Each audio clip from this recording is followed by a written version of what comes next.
all plays. Hard sports all plays. 365, we making the plays. You talking the game, get you through the days. We're high in the court, the dime in the lane. Variety, topics never the same. All presentation, sports information. In the airways, taking the nation. All sport, all plays, like working your faces. Grace at the field, so tie the laces. Hard sports all plays. Network. Hard sports all plays. Network. We on top of our game. Hard sports all plays. Hard sports all plays.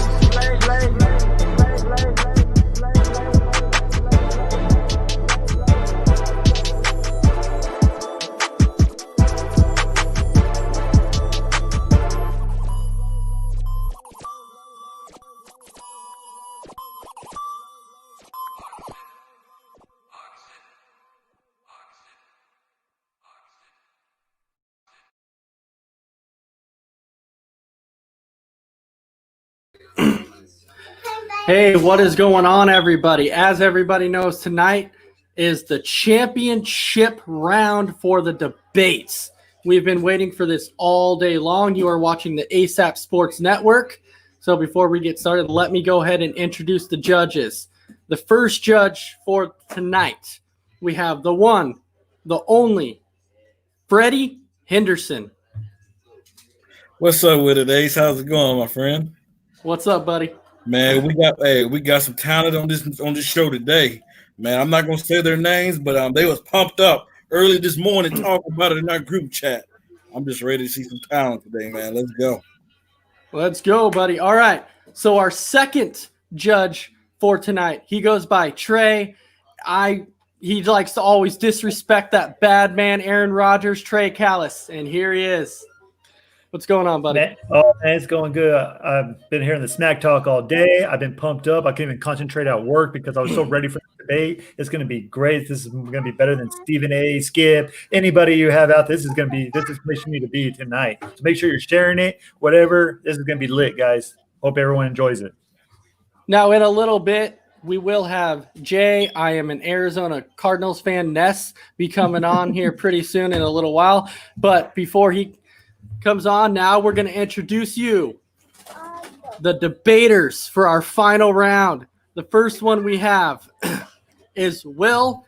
I don't know which Chicago quarterback I should go for right now because they're all terrible. Polston. Yeah, I tell you what, there's no right answer to that. But hey, man, we're here. We've made it to the finale. Didn't know where it was, how we were going to get here, or anything like that. We knew we took on one of you judges, took on Trey. Trey gave me a hell of a battle, but we've made it here to the finale, and we're here to prove that we are #baby more than a moderator. All right, so our next debater tonight, he goes by Coach. Please fire that man and Zach Taylor. Coach Cam Chancellor. Go ahead and bring him up. Hey, what's going on? What's going on, y'all? Hey, I'm excited. I'm the trash talker of the group. I'm the one that get everything going. I'm here to win, and let's go. Let's give it. All right, so our last debater, and people right now like to call him the favorite, but we'll see. So our last contestant of the night is going to be Chris. Please, everybody, stop hating on my man Carson Wentz and the ever-intelligent Christopher Brown. Go ahead and bring him on that screen, everybody. For some reason, I have a problem bringing him up. There he is. There he is. What's up, everybody? And no, I'm not the favorite. I'm the underdog. Hashtag the young bull. I'm 19. These guys are way older than me. I'm the underdog. All right. Way old? I'm not even. All right. So before we get started tonight, I want to let you three finalists know we have something special for you. So Freddie, go ahead and take it away, sir. Ladies and gentlemen, let's get ready to rumble!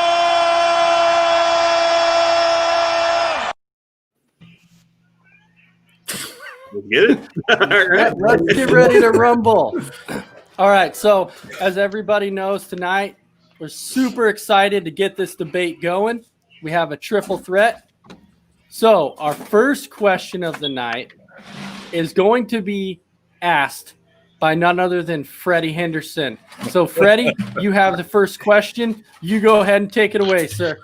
Ladies and gentlemen, the past couple of nights we was going 2 minutes per question. We shortened to 1.5 minutes. So let's get it started. Coach Cam. Yes, sir. Who is the GOAT in the NBA of all time? Who is the GOAT? Let us know when you're ready. Oh, you gonna really do this with opening question? Wow. I am ready. Trey, you ready? Yep, let's go. All right, let's go. Michael Jordan is the greatest basketball player to ever lace him up. You know, it's pretty simple, man. You know, what you have to look at is, you know, not only just the 6 rings, you know, it's how he got those 6 rings. You go in there, you take your lumps, you take your poundings, and then after that, you rise above it, and then you beat the guys that beat you. And then once you started to win, and once you learn how to win, no one else ate. No one else ate after Michael Jordan learned how to win. And that is huge. You talk about holding out several Hall of Famers from getting rings, from killing their legacy. You're talking about Karl Malone's legacy. You don't hear about him. Charles Barkley. You know, you put people like Dirk above him because of that. I mean, what Jordan has diminished some Hall of Famers' legacies. It could have been a bit greater. I just think Michael Jordan, what he's done for the game of basketball globally, and what he did, like far as the Dream Team in '92, I think he's the greatest of all time, and there's not much to be said about it. Six championships, 6 Finals MVPs. He's averaged 30 a night, and he's the greatest of all time. It's that simple. All right, Chris, are you ready? Oh, I'm ready. Trey, are you ready? Let's go. Listen, man, everybody knows the greatest basketball player of all time. He's from right here. Coach Cam hates on it, even though they both from Ohio. It's LeBron James. I don't think it should be a debate. I mean, year 17, he's still the best player in the league. The MVP of the league came out and said LeBron is still the best player in the world. In year 17, he played point guard, shooting guard, small forward, center, power forward. He can play everything. He's more versatile than Michael Jordan will ever be. Everybody wants to talk about LeBron as a passer, but the dude is going to break Kareem Abdul-Jabbar record for career points. This dude's averaging 27-plus points. All these great scorers, they say, score better than LeBron, yet he averages more points than them, and he scores way more efficiently. Everybody wants to talk about Jordan's 6 rings. That's fine.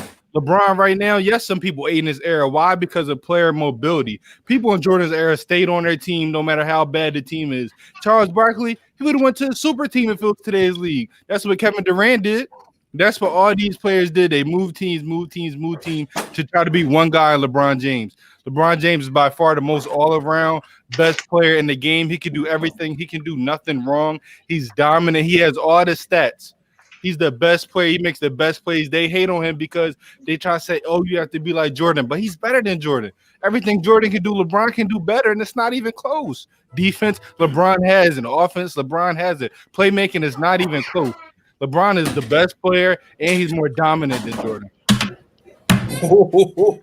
Drop the fire, Mike, on Chris Brown. What are you talking about? Will, Cam win MJ. Chris win LeBron. Who are you going with? Let us know when you're ready. No, I'm ready. Trey, are you ready? Let's do it. Let's do it. Let's roll. It's a debate, so I can't follow in anybody's footsteps. I'm going Kobe Bean. I'm going to go Kobe Bryant. You want to talk about a guy who has stepped up and been a guy, the man on his team. And yes, both of these gentlemen, amazing basketball players. You can't take it from them. Kobe Bryant has 5 rings and 7 appearances. Sure, Michael Jordan may be 6 for 6, but Michael Jordan, the one man who came out here and said this, who is apparently the greatest basketball of all time, came out and admitted on camera in front of the lights and said Kobe Bryant could beat him in a one-on-one. The only player on the planet who could beat Michael Jordan in a one-on-one. Doesn't that kind of negate him from being the GOAT? I mean, this guy's just admitted that he cannot beat this man one-on-one. And I'm sorry, if you can't take on somebody, then you're not the greatest. If this guy's if he's going to come out here and say that this man is going to beat him, I mean, that kind of puts him above the ranks. You want to talk about people playing aside other people. Kobe Bryant had Shaq, but other than that, look at some of the teammates that he went on. You know, we've seen LeBron, we've seen him with Kyrie Irving, we've seen him with Dwayne Wade, Chris Bosh. These are generational players. We've seen Michael Jordan with great role players along with Scottie Pippen, you know, Dennis Rodman. These are great Hall of Famers as well. You want to talk about Kobe Bryant, Shaquille O'Neal, but other than that, what all has been the supporting cast out there for Kobe Bean? I mean, the guy sat there and did it all on one team too, something that neither one of these two gentlemen can say.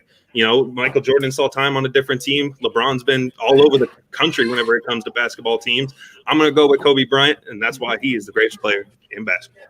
Ladies and gentlemen, before we get into the rebuttal, I must let you guys know Will is not too big in the NBA side, but I will say that he just brought a wonderful take, and it's going to make us judges hard to – he's making it harder for us judges to call this debate as of right now. Coach Cam, I seen you over there ready. I see that you're batting by the eye. Are you ready for your rebuttal? Yes, sir. Let's go. Okay, first of all, there's no way Kobe could be ever better than Michael Jordan. I mean, he copied all his moves. You know what I mean? He was like, what? Okay, and what did he say in The Last Dance? What Kobe say? Oh, what you get from me is from him. So what? So Kobe's out of there. Now, so let's get to LeBron. Like, so my thing with this is, I understand LeBron has the game, that killer instinct, but it's nothing like Michael Jordan just the will of your team to win.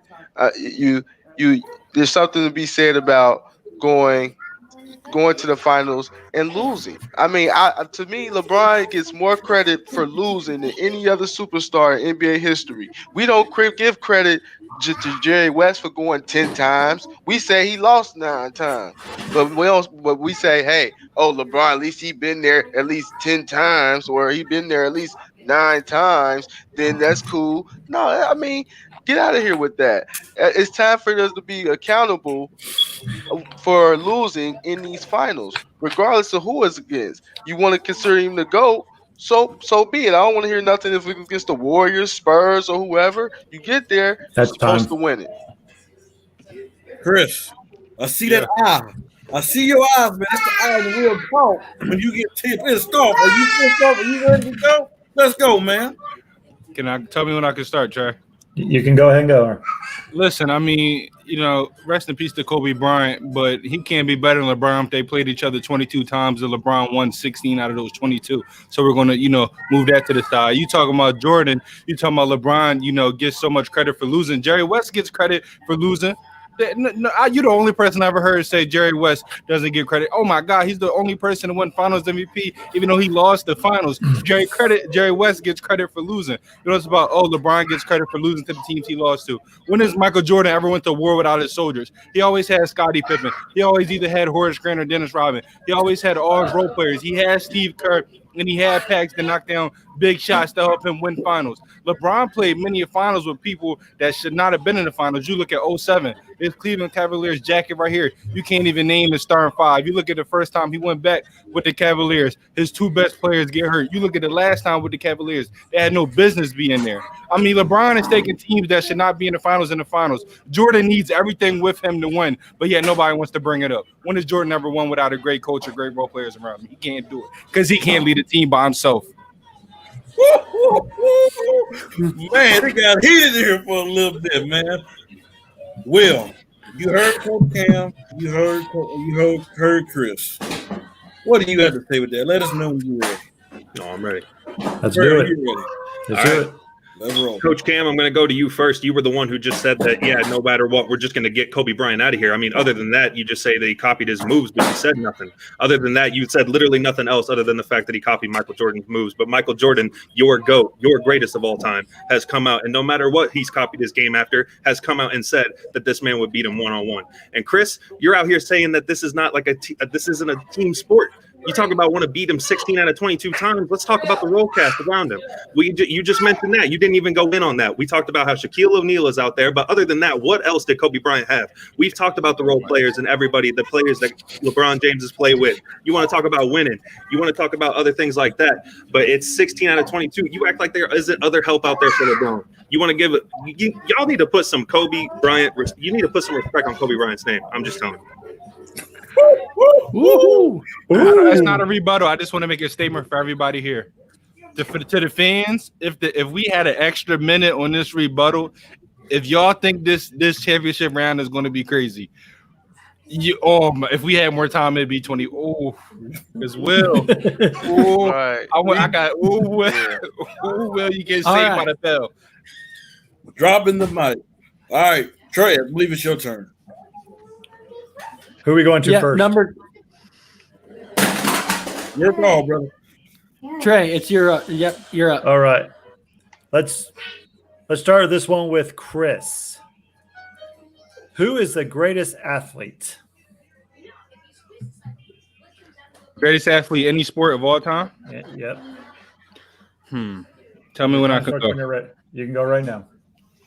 You know, this is a great question, right? But I think there's only a couple of true answers, and the answers I'm going with is primetime Deion Sanders. I mean, Deion Sanders was a great athlete in both sports, both Major League Baseball and football. He was dominant in football. I mean, you can argue he's the greatest player of all time. He's by far the greatest cornerback of all time. Dude was athletic out of this world, able to run, some say a 4.2, really out there like a 4.1. Then in baseball, he was so dominant. I mean, he came out in so many interviews and said, prime time is for the NFL, but Deion Sanders is an MLB. They never let Deion really be Deion because, the stigma around him. Oh, he's flashy. Oh, he's this. Oh, he's that. But he had a great MLB career. I mean, if he stuck with truly baseball, who knows where his career could have went. I mean, there's not a lot of sports that in their prime, they played two different sports and were very, very good athletes. Better than some people that only focus on one sport. There's not a lot of people that did that. And Deion can say he did that. Deion could have been an Olympic track runner. Deion could have played basketball. Deion, to me, by far, is the greatest athlete of all time. You have 20 seconds left. Anything else? I'll bow out. All right, Will, tell me when you're ready. Who's the greatest athlete? Whenever you're ready. All right, I think I'm ready. All right, go. All right, we're gonna stick here with multi-sport athletes. I'm gonna go Bo Jackson. You talk about a guy that is absolutely dominant at his position whenever it came to both sides of the ball. You want to talk about another guy that played baseball and football. Who else? Did Deion Sanders have a video game named after him? I mean, you want to talk about a guy who was pure dominant. This man was literally unstoppable whenever he was on the field for the Raiders. You talk about a guy who does not go down, a man who's got fight, a man who invented beast mode whenever it came down to it. This man made Marshawn Lynch. This man made some of the big name backs that are in the NFL right now. And you want to talk about a guy who is phenomenal on the baseball field as well. I mean, an amazing defender out in the field. He had a hell of a lot of power in his bat. I mean, this guy could do it all whenever it came to both sports. The longevity may not be there, but you want to talk about just as comparable numbers whenever you were talking about it. Some people say that they clocked Bo Jackson doing a 4.140. It's the same exact thing. It's right there with Deion Sanders. So, I mean, there's debate for both sides. But for me personally, I have to go with Bo Jackson. I think whenever it comes down to pure dominance, it's going to come down to him. It may not be the longevity, but you want to talk about all around and just superior talent in all fields. It's got to be Bo Jackson. Same thing. You have 13 seconds. Anything else? I'm good. All right. All right, Coach Cam, whenever you're ready, who is the greatest athlete of all time? Let me know I'm when you're ready. All right, let's go. Yeah, they put me in the corner here. I can't agree, of course. But you know what? I feel like the greatest athlete of all time is Will Chamberlain. If you look at him, 7 foot tall, 40 plus. You hear it that, his myth that he has like a 44, 45 plus inch vertical leap. Could bench press over 500. Could have been a track Olympic type of player. You talk about a player that dominated their era. You're talking about a player that's got 100 points in the game. You know what I mean? That's amazing in itself. And Will Chamberlain to me was definitely top of the food chain when you're talking about athletes. You're talking about did a little bit of everything and really changed the game. I'm talking about just really couldn't just was a force that really couldn't be stopped. Even if you're talking about Bill Russell, but yeah, you're talking about Will Chamberlain used to average a smooth 40 and 20 against him. And then you talk about Bill Russell's arguably one of the best defenders ever of all time. So you talk about athlete-wise, he could jump over the backboard, could sprint faster than guards. At 7 foot tall, Will Chamberlain's the greatest athlete of all time. All right. Chris, you have 1 minute for rebuttal. Let me know when you're ready. I'm ready. All right, let's do it. Yeah, Coach Cam, you said Will Chamberlain. I can't hit on that Will Chamberlain Philly boy, but you look at Will Chamberlain, he played back in the day, 60s, 70s. Yes, he was doing remarkable things for then, but would he be an average athlete right now? I mean, we see 7-footers with 40-inch verticals. We see 7-footers running up and down the court. Would he be just an average athlete? We don't know, because what he's doing, guys like Dwight Howard's doing, guys like even JaVale McGee can do. James Wiseman has that type of athleticism. And Will, you said Bo Jackson. I also huge fan of Bo Jackson. We talking about greatest athlete, though. You got to look at the longevity. I think that should matter. We never got to see a railroad prime Bo Jackson, really see him dominate, to be that greatest athlete of all time. We've seen Deion Sanders dominate at both ends at the highest level. We see him dominate in the Super Bowl, win Super Bowls. We've seen him play in the World Series, batting over 500 batting averages, giving you 4 hits. I mean, Deion Sanders did it at the highest level, better and longer than both of those guys, better careers than both of those guys. Deion Sanders, by far, hands down, is the greatest athlete of all time. All right, Will, your rebuttal. Let me know when you're ready. I'm ready. Let's go. We talked about earlier, or at least I talked about earlier, how Bo Jackson really paved the way for some of the running backs that we have today, such as those big body running backs that we know, such as a Derrick Henry, who's currently leading the NFL in rushing yards. We talk about something like that, and you're right. We never got to see him in his prime, but isn't that what's terrifying? The fact that he's in the conversation and we never got to see him in his prime should stand for itself. I mean, this guy, again, another player similar to Deion Sanders, who did great things on both sides of the field. Yeah, Deion Sanders, all power to him, amazing athlete. Can't get you wrong on that one. But man, you want to talk about a guy who literally never reached his potential, and it's tough. But we saw this man dominate, and Chris Brown, you said the word domination. You said it yourself. We never got to see him dominate the way that he did. But the fact that he has paved the way for some of the things that have happened and come to fruition today's game, this man literally made big body running backs. This man was an amazing baseball player. This man is is just the future. Or all right, yeah, whatever. I stuttered. Once you gave me the 10 seconds, I stuttered a little bit, but it's all good. It's all good. All right, Coach Cam, let me know when you're ready. I'm ready. Let's do it. No, like I was saying before, Will Chamberlain is the greatest athlete. You have to look at it now. Last night I was in the debate, and it said that Kareem Abdul-Jabbar or Lou Alcindor, they banned the dunk because of him. No, it was actually because of Will Chamberlain, actually. And if you go back and look at it, and you look at his dominance, all I hear is domination. Well, who was more dominant than we talk about than Will?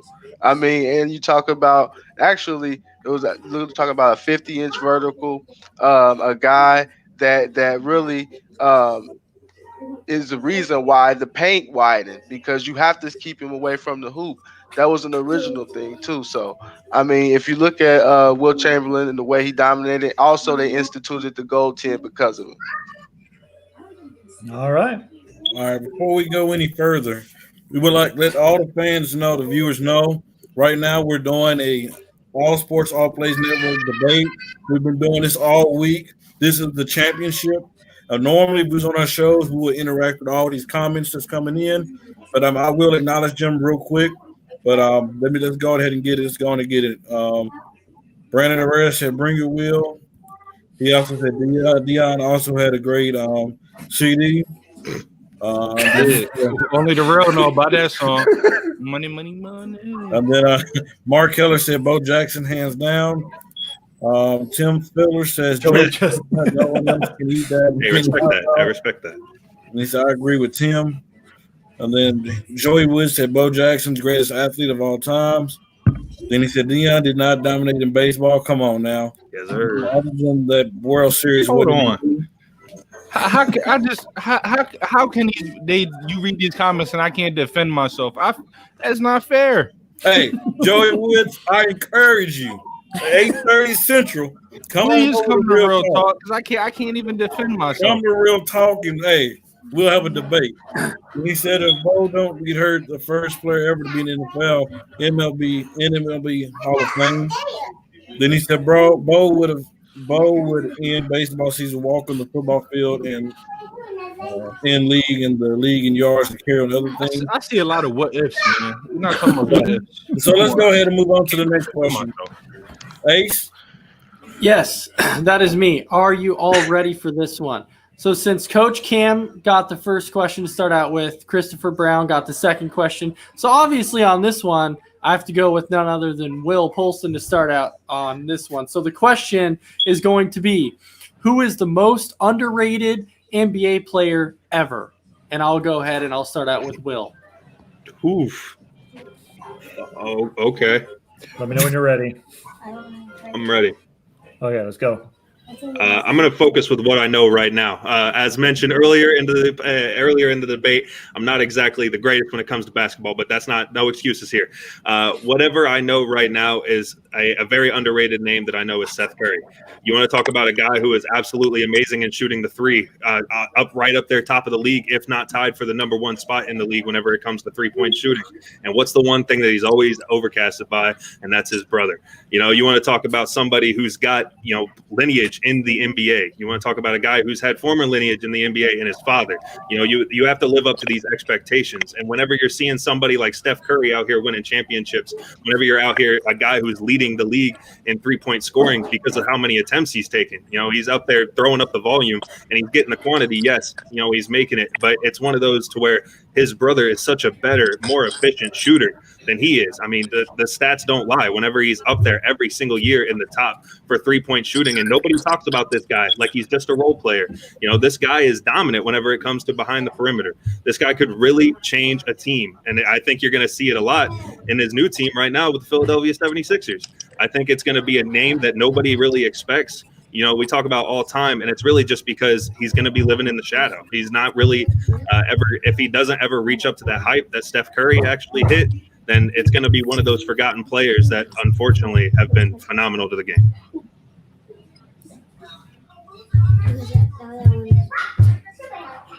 All right.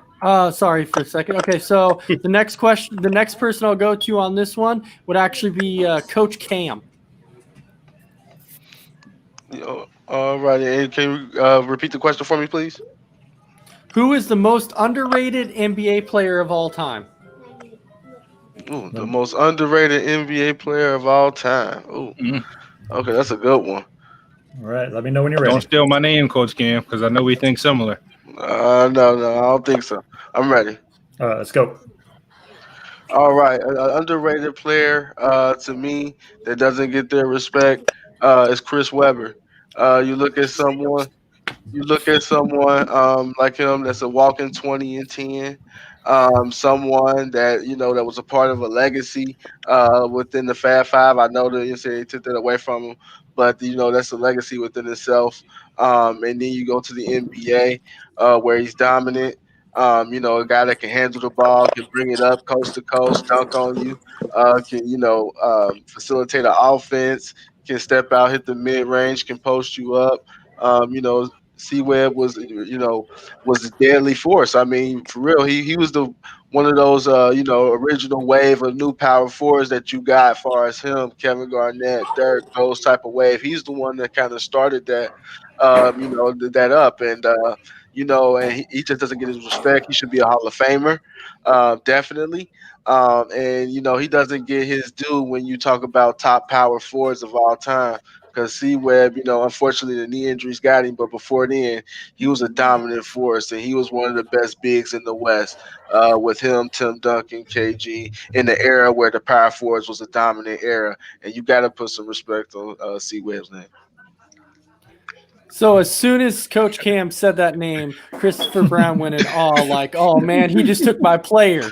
So Don't now- worry, I got a lot off the top, so I'm cool. All But that Chris Webber's my guy. That's why I was gonna go with him. I got All right, come on, I got so- plenty. I got a starting 5. Come on, all right, Christopher Brown, you go ahead and take it away. I can't wait to hear it. Trey, tell me where I can go. You can go right now. Listen, the most underrated player of all time. We're going to talk about a player that was great throughout his whole entire career, but never got the just due for how great he was. I'm going with Dominique Wilkins. Now, when we say Dominique Wilkins, everybody think this dude is just a dunker. Oh, the human highlight reel. They tend to forget Dominique Wilkins scored over 25 points, 10-plus seasons, over 20 points, 13-plus seasons. Dominique Wilkins was a bucket getter, okay, over 26,000 points. He got robbed for top 50 players of all time when they did that back in the late 90s. He should have been over a lot of people, including Scottie Pippen. I take Dominique Wilkins over Scottie Pippen any day of the week. Dominique Wilkins is a professional bucket getter. You want in the paint, he's going to dunk on whoever, whenever. He had the mid-range shot. He can create his own shot off the dribble. He didn't have the playoff success, but you talking about the era, like I said, where there was no player mobility. Dominique Wilkins kind of reminds me of like KD. They're doing their thing on their team. When you think of the Atlanta Hawks, you're thinking of Dominique Wilkins. Dominique Wilkins was playing in the era today, scoring 27, 28 points. He'd be one of the best players in the game. Player mobility back then, he'd have switched teams. He would have had a chance to win a championship, but he ran into the Pistons in the 80s. He ran into Jordan a little bit. He ran into Bird, but Dominique Wilkins gave him all buckets. He had the player success. His team might have not had the team success, but when you talk about Dominique Wilkins, you need to put respect on his name. Like I said, over 26,000 points, Hall of Famer, All NBA, All Stars. He got it all, man. He's the true definition of underrated. All right. So that was an excellent take. Great take by all three of you guys. So now it's the rebuttal round. So remember, you get a minute in this one. So go ahead, Will. Take it away. You have a minute to rebuttal. Trey, Let you me ready? know. Yeah, I'm ready. Let's do it. All right, let's get it. I appreciate both of those takes. Those are both two amazing players. But whenever it comes down to rebuttal, I'm going to go first with Dominique Wilkins. I don't understand how you can be underrated and be in the Hall of Fame. You want to talk about everybody that is looked into the Hall of Fame is considered the greatness of basketball. You want to know that he has been recognized as the greatness of basketball. He has gotten the highest reward you can ever get whenever it comes to a professional sport. You have been declared as one of the best players in the history of that game. Now going over to Chris Webber. Chris Webber is, you're right, a very underrated player. But I think it's one of those to where he's in the conversation. We hear that. We hear his name all the time. You want to talk about a guy, I mentioned Seth Curry. I mentioned that he is one of the best three-point shooters in the game. And he is always going to be overshone by his brother. His brother will always be in the shadow just because of the sheer fact of what his brother has done already in the NBA. And it's going to come down to it. And it's Seth Curry is just one of those names you just don't think about. But you want to talk about never having a season below 43% shooting behind the perimeter? Come on. All right. Coach Cam, you have a minute to rebuttal. Go ahead and take it away. Yeah, Chris Webber. I mean, if you look at him, ever since he came in really into the NBA, he was on teams that really wasn't that good, but they elevated their play. Even if you go to where he got traded early on to the Washington Bullets, yeah, you think about the Washington Bullets, you talk about them in the early 90s, they're terrible. You talk about 18, 20-win team, they end up playing in the playoffs against Michael Jordan, making it competitive in the first round. That's just showing the elevation of how Chris Webber can make everyone around him better. And if you think about it, once those marginal guys left the Sacramento Kings, what did they become really? A lot of those guys, even if you think about once Chris Webber left Sacramento, Stojakovic, you seen his play drop. You seen other players' play drop around him, and that team ended up busting up. But as Chris Webber, I mean, if you just look at his game and overall, he's the most underrated. And the fact that he's not even in the Hall of Fame and don't even get a sniff of the Hall of Fame proves that he's underrated. And for Dominique Wilkins, I feel like he's definitely gets his due. You know what I mean? Especially for, his dunk contest and everything like that. Dominique is known, but however, with Chris Webber, he's like forgotten about. You know what I mean? If he wasn't on TV, being an analyst, I think we wouldn't even mention Chris Webber's name at all. So I think that's what makes him underrated, because he's a all NBA player, and Hey, That's time, Cam. oh, my bad. All right, you're good. All right, so now Chris Brown, you get your minute to rebuttal. Go ahead and take it away, sir. Trey, are you ready? I'm ready. Let's go. All right, let's go. Will, you're my guy. I'm sorry to do this to you. I'm sorry to do this to you. You want to talk about, yes, he's in the Hall of Fame. How can he be underrated? You know how many players in the Hall of Fame that are underrated? Coach Cam, yes, Chris Webber should be in the Hall of Fame. Yes, he's underrated. But Dominique Wilkins, he may be well known to some people, not all. I mean, when you talk about Dominique Wilkins, people forget he's scoring over 26,000 points. They say Dominique Wilkins, and they just classify him, like you said, known as somebody that won the dunk contest when his game was so much more than that. I mean, he doesn't get his just due. You talk about top small forwards now, people don't even have him in their top 10s because they love what Paul George is doing. They love what Kawhi is doing. They love what Giannis is doing. You talk about Chris Webber has been forgotten. Dominique Wilkins has been forgotten. He was forgotten in his own era, not even making the top 50. When you talk about top 50 players, you got to look at franchise and who's the face of the franchise. He's the face in the Atlanta Hawks franchise. He didn't get everybody, all the legends that were in our top 50 team said, I don't understand how Dominique Wilkins made it. With guys like Scottie Pippen being a second fiddle, making it to that team, and Dominique Wilkins dominating the era at the small forward position and not getting his just due. He may be known to people as a dunker, but his game was so much more than that. 26,000 points. Put respect on his name. All right, was that the last one, gentlemen? All right. Yes, sir. All right, judges, make sure All you guys go in another group chat and voting for each round. Yeah, we do. So, I was going to say, so our next person is, we dropped the person to Jay Ness now. Jay, you have the next question. Welcome, everybody. Hello. How you doing, man? Let me jump in here. We talk about the GOAT question often with everybody, but who is the GOAT between Mr. Aaron Rodgers and Peyton Manning? Who has had the better career between these two quarterbacks? Let me hear what your take is. And I guess we're going with Chris first on this one. Can I go? Tell me when I can go. You can go right now. Listen, who's the GOAT? Who's the better player? This is how I'm going to answer it. Better player is Aaron Rodgers. Hands down. I mean, you talk about Peyton Manning. I love Peyton Manning. I mean, what has he done? What has he really done? Look at all the great – yeah, you making that face. Look at all the great teams Peyton Manning has had. And yet only won 2 Super Bowls.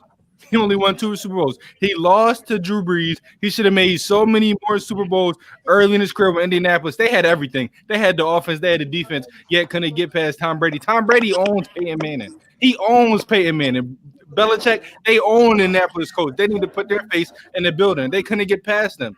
He had no playoff success early in his career. He only won, honestly, because of great defenses. You look at the first Super Bowl. Did he have a great performance? No. Who did that defense? You look at the one with the Denver Broncos. Who won the Super Bowl? The defense. It really wasn't Peyton Manning. Peyton Manning broke down to end his career. And there's been a lot of reports, hey, Peyton Manning, I'm sorry, I love you. They said you was on the HGH, man. I'm just saying. They said you was cheating at the end of your career. What's going on? Peyton Manning is a great player, but he has not had a lot of success. Aaron Rodgers, yes, hasn't had the same success, but look at the team difference. Aaron Rodgers never had a great defense like Peyton Manning did. Everybody wants to talk about weapons. Look at all the weapons Peyton Manning had, from Hall of Fame first ballot, Marvin Harrison. You have Reggie Wayne. You have Dallas Clark. When has Aaron Rodgers really had the first round talent weapons?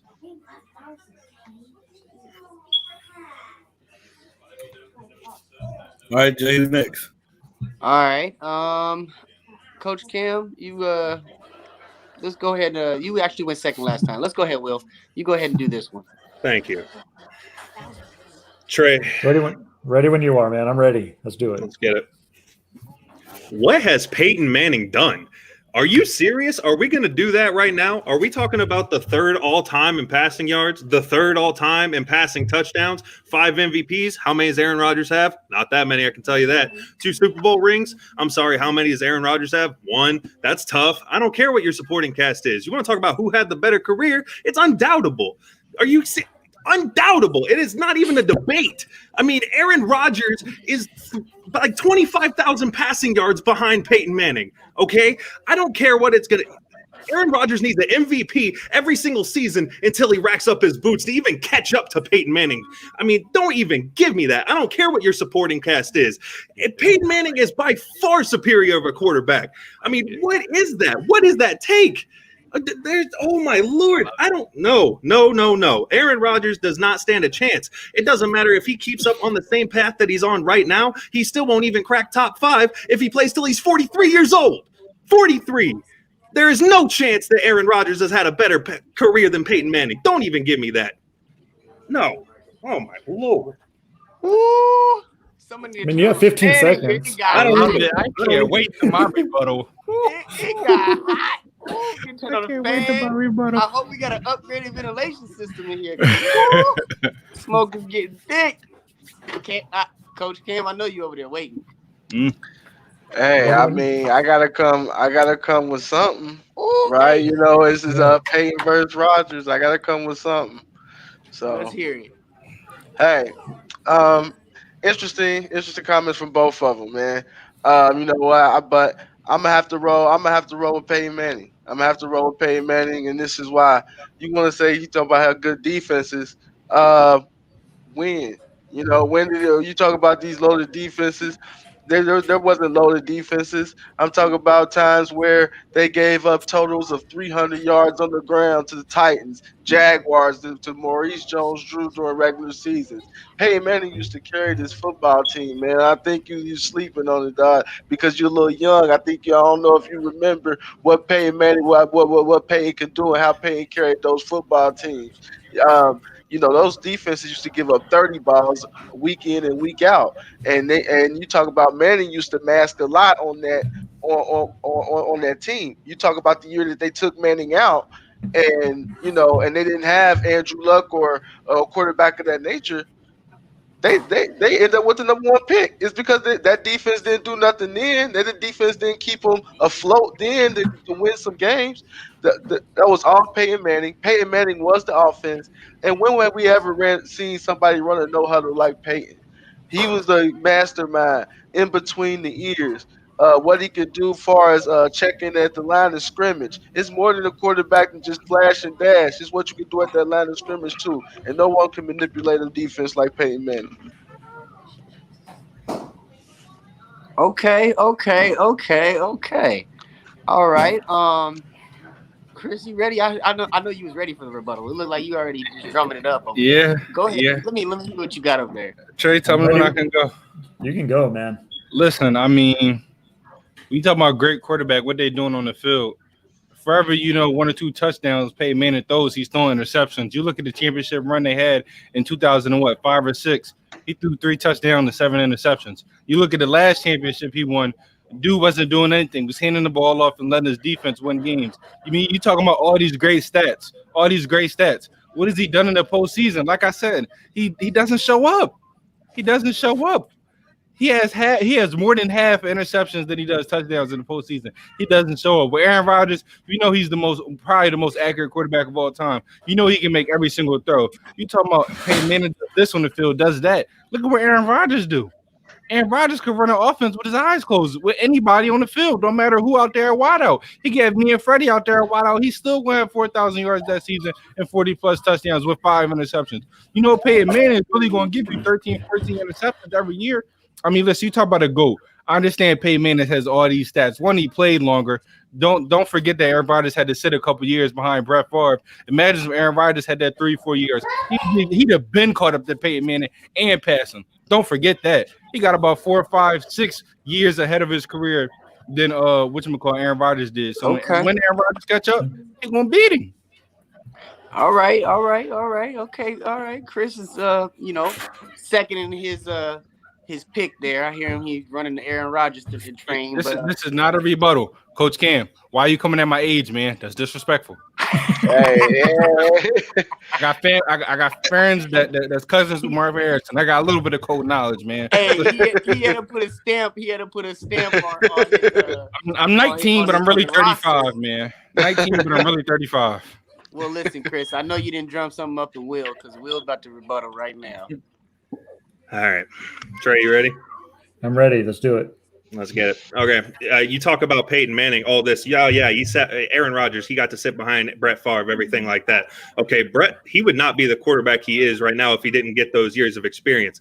And I got you. But you mean to tell me that this man would throw for 25,000 yards in the 3 years that he was benched? You want to talk about being caught up to Peyton Manning? There's not a chance. And you want to talk about, all this, all that. Yeah. And it is Super Bowl with the Denver Broncos. He had an amazing defense. And yes, he handed off the ball a lot. But you want to talk about that Indianapolis Colts team that won the Super Bowl back in 2006. This was one of the bottom 8 defenses in the league. And you want to talk about all this out, he can't do it around him? Are you kidding me? He's always had a great defense. No, he is not. Not always. No, he made it happen with what he had. And he is an amazing quarterback. I mean, this guy, it doesn't come down to whatever. We're talking about the GOAT. We're talking about who had the better career. We're talking about a man that is statistically superior in every single category. We're talking about individual awards. We're talking about career awards. We're talking about Super Bowl rings. We're talking about passing yards, touchdowns. And Aaron Rodgers doesn't even smell Peyton Manning anywhere near the standing. Do not give me that Aaron Rodgers is the better quarterback. Do not do that. Man, boy. This question getting hot. Hey, Coach Cam, it's close, man. You're going to have to end it right. Try to come back in the fourth quarter on this one. Hey, listen, I'm ready.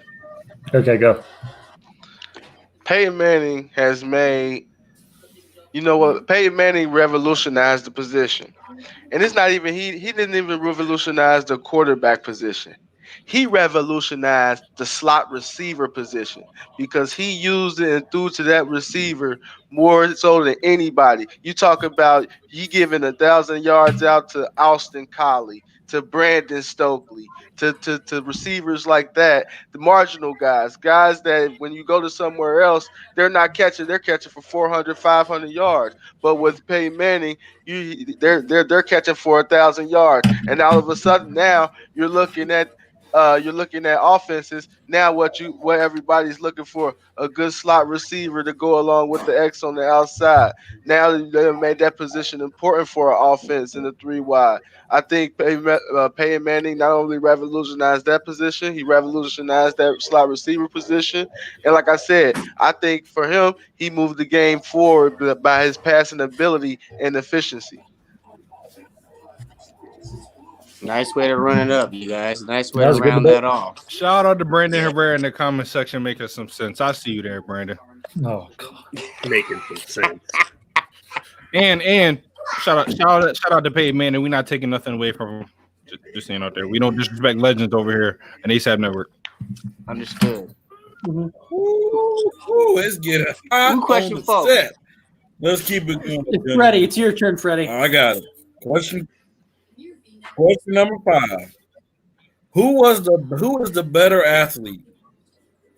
Tiger Woods, Muhammad Ali, or LeBron James? This question goes to Coach Cam. I'm ready. Cam, let us know when you're ready. Yep. Trey, you ready? Hey, for me, out of all 3 of those, all 3 great athletes, but I'm going with Muhammad Ali. Muhammad Ali is the greatest athlete of those 3. Because when I think of the greatest athletes, I think about what impact you make, not only in your sport, but how you impact globally, how you impact change around you. And what Muhammad Ali stood for was so much greater than just the sport of boxing. It was just to create and and stand up for something, stand up something that's bigger than yourself. For a man to actually put prime years on hold, for him to stand up for something that he believes in, that for me is the greatest athlete. And let's talk about boxing. Let's talk about it. He was boxing, and he was there, heavyweight champion, multi-heavyweight champion, in a time where the heavyweights was a prime era. You're talking about Joe Frazier, George Foreman, Thriller Manila. When we talk about some of the biggest heavyweight fights of all time, there's not too many you're not gonna say without Muhammad Ali's name in it. For me, what he stood for, something bigger than himself, and something that we all can look up to. Muhammad Ali is the greatest athlete of the 3. All right, Chris. Yes. You have LeBron. You have Muhammad. You have Tiger Woods. Hey, let's face it. They've all achieved a lot of great things in their career. And LeBron is still going, and Tiger Woods is still going too. But out of those three, who's better? Let us know when you're ready. I'm ready. Trey, you ready? Let's roll. All right. I mean, you know, I will say this. It's hard to say whose career is better because they all did some amazing things. So I don't want to take away from any of those guys. But, you know, Coach Cam touched on something that really made me, you know, think about this answer and pick what I'm about to say. You know, why I'm going with LeBron. You know, like Coach Cam said, what Muhammad Ali stood for and what he did outside of the sport. You know, LeBron, and no, I'm not saying LeBron is doing it more than Muhammad. I'm not saying that. I'm saying he did what Muhammad did, what he stood for, and he's now taking it to a next level. I mean, you know, look what he did right now with voting and voter suppression, helping everything out more than the athlete. You know, look, you're talking about off the court things, how he's impacting the generation, how he's impacting, you know, everybody outside of the sport. You know, he's really the face of that for all athletes. But let's talk about what he did as an athlete. 17 years in his prime. I can't think of anybody, especially in basketball, that takes care of their body like LeBron James, knock on wood. Only had one really injury of his entire career. I mean, this dude stays in his prime. This dude stays healthy, $1 million plus on his body.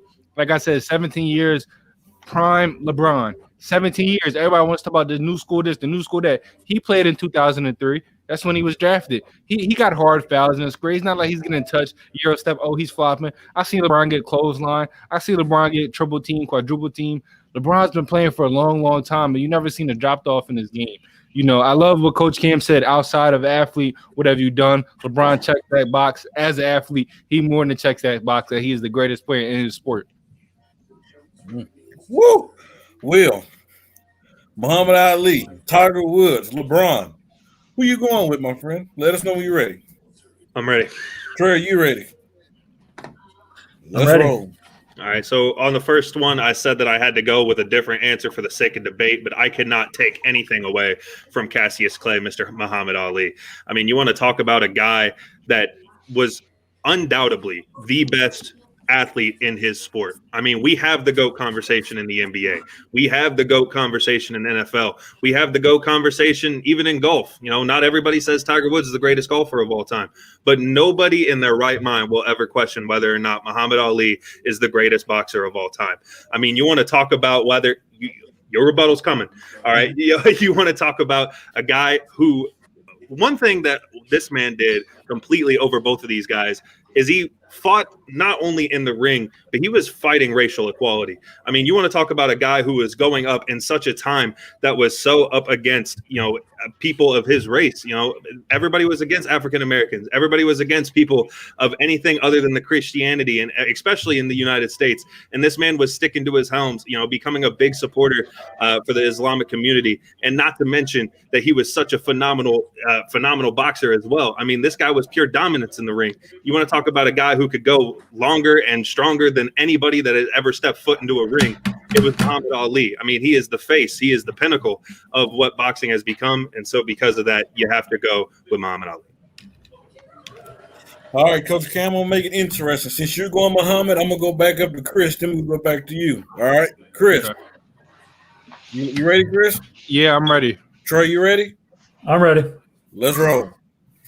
Yeah, I mean, you know, we can stick to how dominant they were outside of their sport. I mean, like I said, look at all the things LeBron is doing. No, I'm not comparing, and I'm putting that out there. I don't care if it takes all my time. Just saying LeBron is doing more for social justice, you know, racial, you know, inequality than Muhammad Ali is doing. I'm saying he's doing it right now in this generation, and he's doing in strides that nobody can fathom of. I mean, creating schools, you know, all the community service he's doing, more than an athlete, more than a vote, helping people to learn how to vote, helping people to help try to cause some real change, you know, in this country.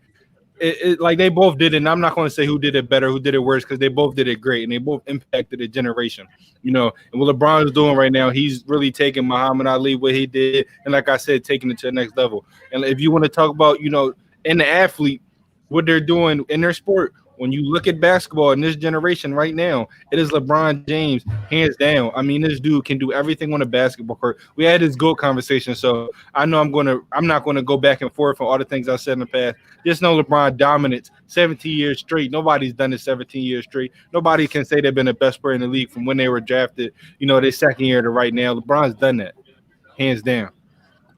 All right, Coach Cam, you ready? I'm ready. Trey, are you ready? I'm ready. Let's roll. Also, when you think about it, one thing we really didn't touch on, is entertainment. Now, we talk about when we think of athletes, you think about entertainment.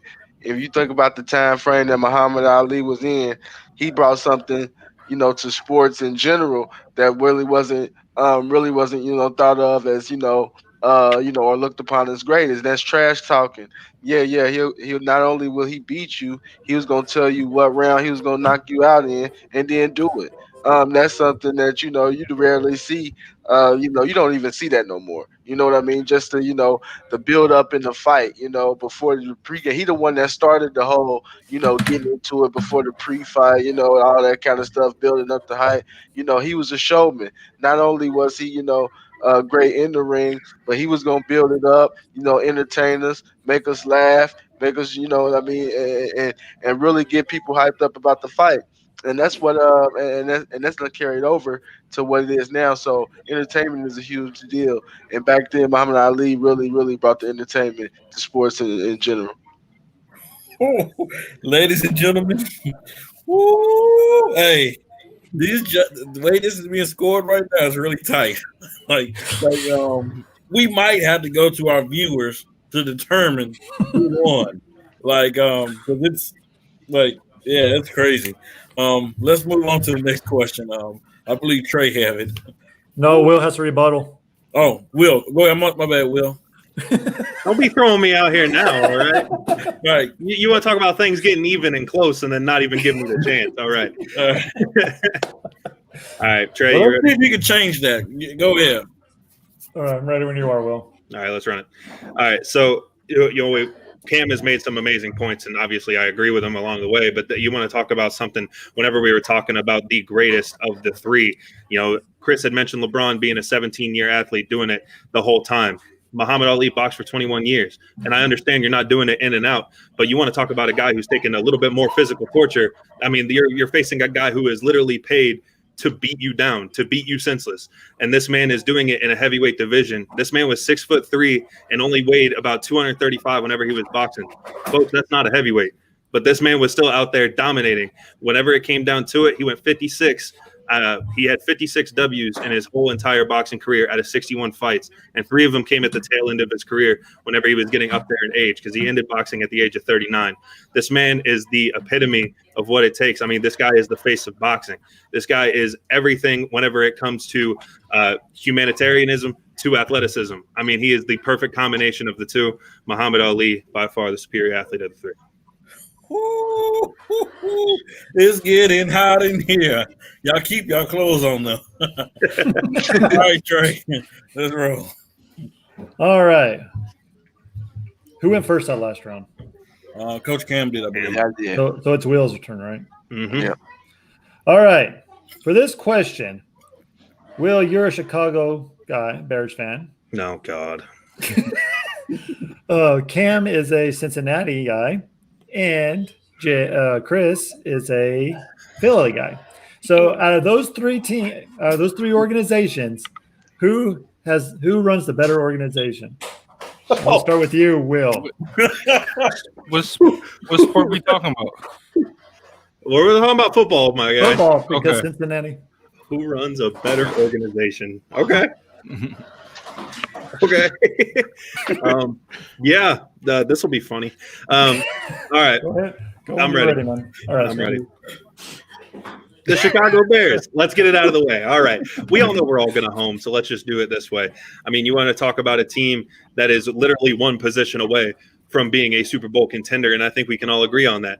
We've talked about it multiple times on Real Talk. We've talked about how this defense is Super Bowl caliber, and I don't think that's even debatable. You want to talk about some of the best names in defense whenever it comes to the NFL, between Eddie Jackson, between Kyle Fuller, and not even to mention Khalil Mack. We've seen Akeem Hicks. I mean, this man is absolutely amazing whenever it comes to the defensive side of the ball. This team has some of the most underrated receivers in the NFL whenever between Allen Robinson, one of the greats that doesn't get talked about enough, one of the most slept on wide receivers in the NFL, between Anthony Miller, between Darnell Mooney, who I've said, you can go back and look at the tapes, kept the Rams and Jalen Ramsey on skates on that game. I mean, you want to talk about a guy who could be the best rookie wide receiver in this class if he just had a quarterback who could hit him. I mean, we are literally one position away. Whenever it comes down to it, this team is superior to the two. I mean, whenever you're looking at the drafting class that Chris Brown has on multiple occasions trash talked the Philadelphia Eagles organization whenever it comes to drafting players. And he has said it multiple times. He even said on air, other than Dillard, other than Sanders, who else have they drafted? And I think that speaks for itself. And whenever it comes down to Coach Cam's Bengals, I mean, we've said it already. Joe Burrow is the face of that team. But other than Joe Burrow, I mean, what all they got? I mean, what else is there out there in Cincinnati to even be excited about? I mean, you have an offensive line that doesn't even exist, a defense that you could put anybody out there and get the same result. I mean, it comes down to it, and the Chicago Bears are by far the superior organization. All right. Let's go. Let's go Coach Cam next. Coach Cam, who has the better organization out of those three teams? And let me know when you're ready.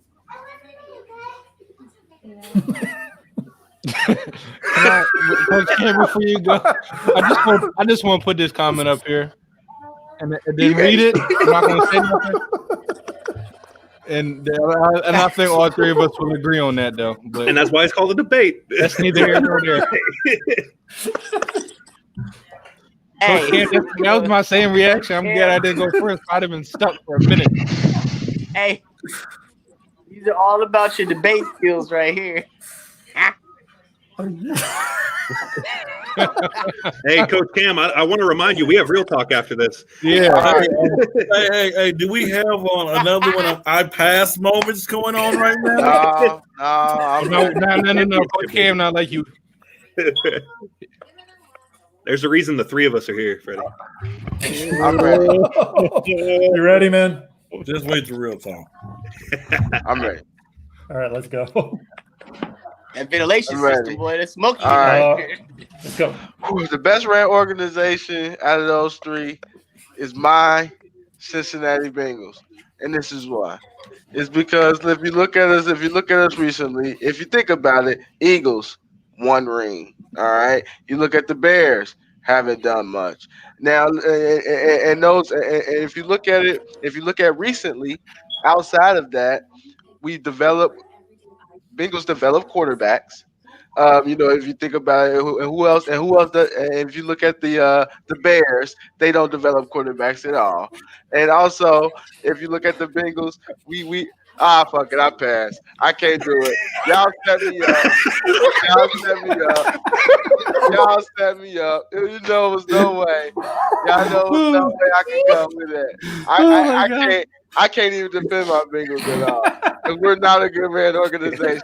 And we suck. Okay? I'll finish my minute and a half. We're terrible. We're the worst ran organization in major sports. We are horrible. We're terrible. We're cheap. There's no way I can defend us. Hey, get a participation coach. Oh my God. Get a participation coach for that. Hey, Coach Cam, you got 40 seconds into that before you came. I give you props. That's impressive. I couldn't do it. We're terrible. He said we terrible. The Bears don't. Man got halfway through and said, Only thing we had was the 80s. That was funny. This point left. Chris Brown, so I think it's your fast. turn. I was waiting for the Ocho Cinco mention. that was bad. Okay, that was awesome. I mean, it's still not enough. I mean, Hey, props to you, Cam. Props to you for trying. tried, man. Setup question. That was bad. I was scared you was gonna say my Eagles and make me defend your Bengals, man. I was scared that was gonna happen. I wasn't even gonna do that, man. Oh man, Trey, Trey, tell me when I can go. Let me get another drink. All right. Okay. Good luck doing it because I can barely see. All right, go whenever you're ready, man. Okay, I'm ready. All right. You know, Coach Cam talked about quarterbacks. You talking about drafting? Well, I mean, you drafted Mitchell Trubisky over Mahomes, over Deshaun Watson.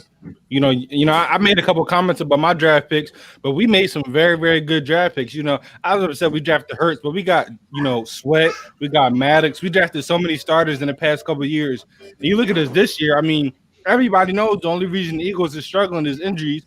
You talking about from the beginning of the year, the entire offensive line being hurt except for Jason Kelsey. Talk about the beginning of the year, all the wide receivers were hurt. Talk about the beginning of the year, you took away 2 tight ends. You take away the starting running back who's averaging the second most in yards per carry right now, Miles Sanders, and still is getting going. I mean, this team is only affected by injuries year after year after year. We won the Super Bowl. Look at it next year. Injuries. You look at last year. Injuries. This year. Injuries. But what do? We still build roster. If you talk about not injuries, listen, we're the best team in the NFL. And I know y'all going to be mad because this is what everybody do. I talk about my Eagles and everybody say, oh, this is the Eagles. Oh, he doesn't make no sense. I mean, but let's really talk about it. All-pro right tackle. Up-and-coming left tackle that's better than all your teams' left tackles. All-pro right guard. All-pro center. Wide receiver, one of the best wide receivers of all time. And Deshaun Jackson. Alshon Jeffrey. Jalen Berger, a great pick. 2 top 10 tight ends in Dallas Goedert and Zach Ertz. Miles Sanders. Talking about all these guys, we're injured. So imagine if they were healthy. Yes, we're the best run organization. We put together the best roster. They just so happen not to stay healthy. Is that it, Will? I mean, Trey? That's it. Okay, I'll save the rest for the rebuttal.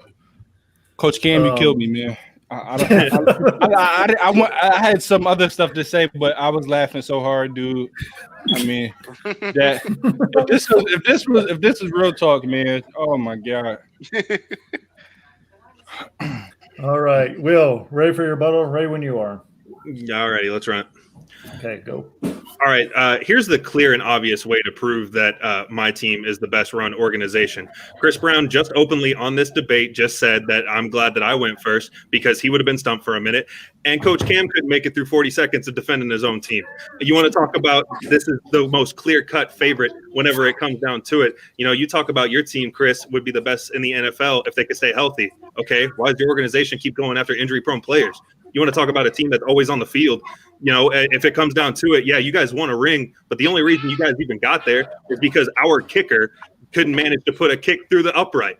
All right, that's the only reason you even had a chance. Okay, you would have been out in the first round. You wouldn't have stood a chance if it wasn't for that. And you want to talk about a great run organization, talk about drafting. Everybody, even your fan, doesn't even know who your franchise quarterback is. Everybody thinks your franchise quarterback's on my team.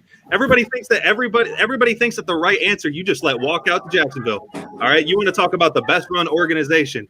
You want to talk about that. You're talking about not even first place in the worst division in the NFC, in the NFL for that matter. That should prove that you're not the best run organization. Yes, Will. I love it. More than a moderator. Let's go. Trey, tell me. Coach Ken doesn't want to rebuttal the Cincinnati Bengals.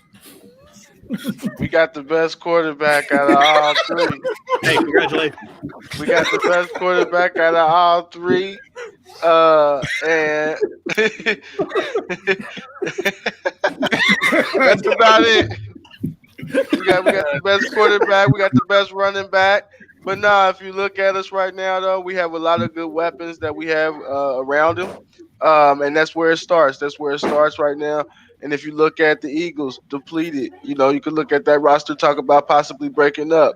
You know, Doug Peterson talk about some not yet with Jalen Hurts. You look at the Bears. Bears are an absolute mess. Mitchell Trubisky, he came in there. Everybody was hyped about him coming back. That was garbage. And we know Nick Foles. We know what he is.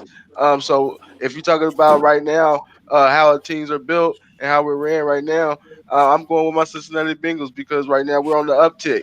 You know, we're not on the down tick. You talk about we get, Joe Burrow. We get another high top pick. You know, get a Penny Sewell, the lineman. You stir up the line. You get Joe Burrow back with T. Higgins. Tyler Boyd, Joe Mixon. I think and you get a young core on the secondary led by Jesse Bates, the best safety in the league, in my opinion. You talk about a team that's on the uptick. So I think right now we're in the best position out of all three teams right now. Wow. Yes. All Hats right. off, Coach Cam. Hats off. That was good. That was good. I was gonna try. I respect that. The rebuttal was there. Trey, All right, tell me when I can go. I can go. Go when you're ready, man. All right, listen, Coach Cam, I'm not going to go too hard on you, but I don't understand how you're the best organization with the worst record. You're talking about you had the best quarterback, all these weapons, it ain't leading to nothing. No excuses on that. Will, let's address everything you said. You said we wanted to win the championship. Your kicker couldn't make the field goal. You realize that was the year later, right? You realize we were the first seed the year we won the championship. We had a bye, beat the Falcons, destroy the Vikings, and beat the Patriots. So get your facts straight on that. You want to talk about a franchise quarterback. You want to talk about your quarterback. The guy over there, Nick Foles, is supposed to be my franchise quarterback when you don't even want him on your franchise. When you live on air said how bad he is. So let's talk about franchise quarterbacks. You don't know who your franchise quarterback is. You brought a quarterback that's worth $20 million, then he's getting benched for a quarterback that shouldn't have been drafted over Mahomes, over Deshaun Watson. Let's talk about messing up a quarterback situation. When has any of your two quarterbacks proven anything? They haven't. They both bums. Carson Wentz showed he's had one bad year. The past 3 years, he's way better than your both quarterbacks stats put combined. All of Nick Foles' years, all of Mitchell Trubisky bum years. Carson Wentz is way better than them. You talking about franchise quarterback over here. Stop it. You hate both your quarterbacks, and I love both of mine. That says something about our organization right there. Oh, it's hot in here, y'all. It's hot in here, y'all. Man, Ace, can you cool us off a little bit, Ace, please? We need a fan. We need a fan. Oh man. This is getting too good, I'll tell you that. Man, is this real talk? This is a debate show. It's everything and nothing at the same time. I don't know what that means, but it means something. Wow. All right. So I guess we should jump into the next question then. Is this question 7? This is question 7. Yes, Is this this is question 7. This could All right. determine somebody a winner. Okay. So, question 7. Let's see. I don't remember who started first last time. It was getting a little heated. Will. So Will Will did. started first last time. All right. And Coach Am I Cam. asking this one or what? So I will say, huh? Am I supposed to be asking this one or? Yes. Yeah, you are. But I didn't All know. right. Yeah. Go ahead. All right. So after that squandrel of a question we just had, all right, we gonna stick with football, guys. We asked you guys about a GOAT question earlier. Now, in your opinion, who was the biggest draft bust?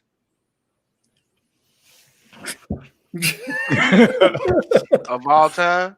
Of all Of all time. time? Dang. And That's you know tough. what, Chris? Ooh. Unfortunately, I'm gonna tell you, you brought the heat on the last one, so I'm gonna let your momentum take you into this one. Okay, man. Wow, Trey, tell me when I'm ready. I'm ready when you are, man. All right, this question can go anywhere. It's a million different answers, but it's all about shots fired. Biggest draft bust, man, Mitchell Trubisky. I'm coming right at him. I mean, how do you get drafted? You trade up to draft the guy. What is he? Everybody, Coach Cam, Freddie, all y'all talk about what has he done for you lately? What has Mitchell Trubisky ever done?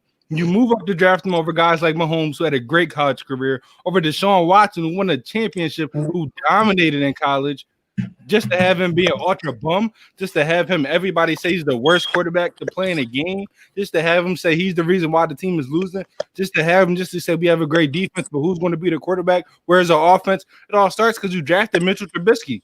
He wasn't ready. He didn't play no real competition in college. He didn't even have a lot of time played in college. They go up to draft him, think he's going to be who? Peyton Manning. Shout out to Peyton Manning. Nothing near him. Thought it was going to be who? Somebody like Aaron Rodgers? Not even close. Dude's a bum. Dude's a flat-out bum. He's the worst quarterback in the game right now. How bad do you have to be to start off with 2 straight wins and still get benched? How bad do you have to be? You have to be an ultra bum. You have to be an all-star bum. And that's what Mitchell Trubisky is. I mean, I can go on stats, but he has none. He has none. He has no wins. He doesn't win anything. The year they did relatively good, still ended up losing the playoffs. The what team? I don't need to bring it because we already know. He ain't do nothing to help them win. Was all that defense. Mitchell Trubisky is the biggest bust, the most recent bust. He's just a bust. Man. See, I had to let that momentum carry you over. I already felt the heat. Will, I know you ready for this one. He getting red. Yeah, he mad over here. So Will, go ahead, man. Go ahead. All right, Trey, I'm ready. All right, let's do it. All right, let's stay in the realm of making fun of other people's teams. Coach Cam, I'm going to go to your Cincinnati Bengals, Kajana Carter. The number 1 overall pick in the 1995 draft, a running back that barely ever saw the field. Whenever you want to talk about some of the most monumental names drafted after him, I mean, we're talking about Ty Law. We're talking about Warren Sapp. We're talking about some of the greatest names to ever bless a football field. Steve McNair was in that class. Tony Baselli's in that class. I mean, you want to talk about a guy who did literally nothing. I mean, Chris Brown's just going for the fan vote at this point. Chris Brown's just trying to get all you guys over just to try to come after my team because you think that this is the worst. You want to talk? This isn't even the worst quarterback draft bust of all time. Or are we not going to talk about? I'm not going to say a name just in case Coach Cam wants to go with him. But I mean, this guy is not even. Mr. Trubisky's not even the worst quarterback draft bust of all time. But Kajana Carter is the worst bust of all time. I mean, you want to talk about a guy like I said who never saw the field? How do you go 1-1 overall, first overall pick, and just barely eclipse 1,100 yards in your career as a running back? That is absolutely pitiful. You want to talk about a guy who completely fell short of expectations. I mean, we're talking about the biggest draft bust. At least we saw a guy in Mr. Trubisky who has at least led a team at the quarterback position the last 3 years. I mean, he may not have the stats to prove it. He may not have done exactly what he was supposed to do at number 2. And it's only the worst draft bust of all time because of who got drafted after him. But we're talking about a statistical worst draft bust of all time. We are talking about round 1, pick 1, 1,200 yards for your career. Not even. Come on, man. The answer's obvious. Kajana Carter. Man, the heat, and then Cam, he coming back at you. He gonna let them Bengals live, man. Let's see what you got, Cam. Who is it? Yeah, I'm ready. Okay, go. Well, this person, I'm surprised no one said this person because there's only one right answer. And the answer is Ryan Leaf. Ryan Leaf is the biggest bust of all time. Chris, you showed your age with Mr. Trubisky. You tried to go at his team. That ain't the biggest bust of all time. You talk about Ryan Leaf. Ryan Leaf done absolutely nothing, and I mean nothing for his career. You're talking about overall 14 touchdowns, 36 interceptions, averaging under 146 yards per game. And you look at it, he will always be measured up to Peyton Manning. Peyton Manning is arguably one of the greatest quarterbacks of all time. And there was even talks about Ryan Leaf even being the number 1 pick. And Ryan Leaf even decided that he didn't want to meet with the Indianapolis Colts. That's the only reason why. So that for me, that's the reason why he is the biggest bust of all time. Because when you could be compared to Peyton Manning coming out of college, you're expected to do big things. And he was expected to turn San Diego around, and he failed miserably. And it wasn't even close. Ryan Leaf, will always be considered and remembered as the biggest bust of all time. And it's not even close. There's only one right answer to this. Wow. Well, Chris, you're going to have to really rebuttal on this one because these two are running away right now. Catch them. Can you hear me? Mm-hmm. Okay, because my computer's frozen. But Trey, tell me when I'm ready. You good. You're good. Go when you're ready, man. All right, Coach Cam, yet again taking shots at my age. Yes, I know I could have said Ryan Leaf, but you talked about why I picked Mitchell Trubisky. You said Ryan Leaf is always going to be compared to Peyton Manning. Mitchell Trubisky is always going to be compared to Deshaun Watson, who's doing this thing right now. Patrick Mahomes, who's doing this thing right now. So many great defensive players in that draft class that are doing their thing right now. And yet again, my computer froze. Don't matter. I don't want to look at y'all anyway. Why I picked Mitchell Trubisky is because what he's doing with his shot to trade up with the number 2 pick, to draft the quarterback, he is supposed to create changes. He's supposed to get wins. What wins did he really get? Like I said, he was carried by that defense. When it's time to prove yourself in a playoff game, which quarterbacks are supposed to do, what has he done? Nothing. I didn't show my age. I went with the person who I thought it was the biggest bust. When you trade up to get a quarterback, when you're supposed to be championship ready, when you got that defense that's supposed to be great, and your quarterback is just supposed to be a game manager and lead you to wins, when did he do that? He didn't do it in the playoffs. You could talk about regular season, but the regular season matter. Everybody's defined by what they do in the playoffs, what they do to make it to the Super Bowl. He didn't do that. Okay, Chris, I hear you. Now I'm gonna throw a little wrench in this one, because Cam went at Chris rebutted that Cam. Will, you can go after this. I'm gonna have to let Cam go ahead and rebuttal right off of this one. I'm ready. All right, go. Okay, when you talk about the biggest bust of all time at the quarterback position, okay, yes, his career may have not been good in Mitchell Trubisky, but name a bust that actually leads their team to the playoffs. I can't really name one. That's not really a bust in my eyes when you lead your team to the playoffs. Think about Ryan Leaf. You talk about some wins here or there.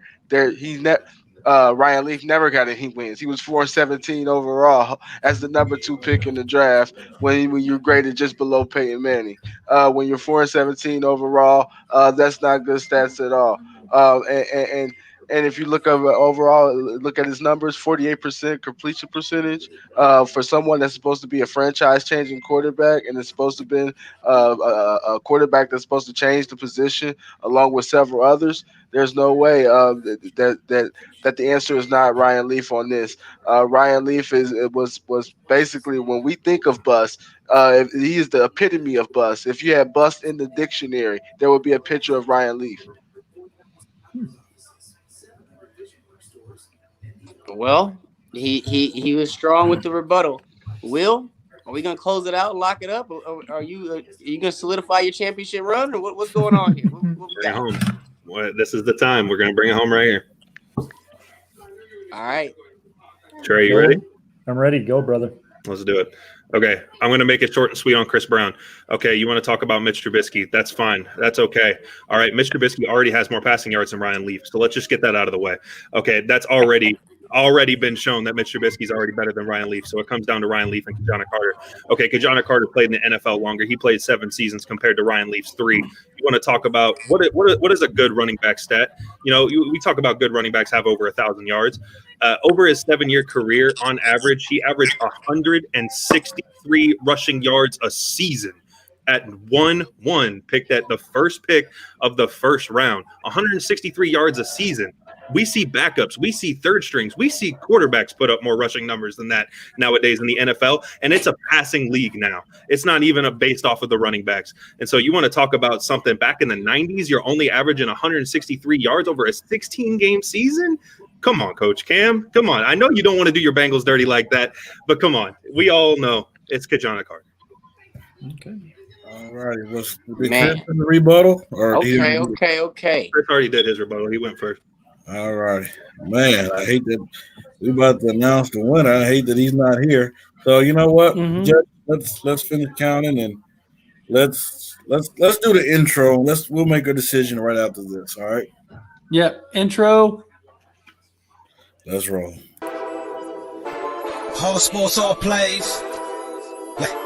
All sports, all plays. All sports, all plays. 365, we making up plays. You talking the game, get you through the days. Great eye in the court, the dime in the lane. Variety topics never the same. All presentation, sports information. In the airways, taking the nation. All sport, all plays. Like working your faces. Grace up the field, so tie the laces. All sports, all plays. All sports, all plays. Network. We on top of our game. All sports, all plays. All sports, all plays.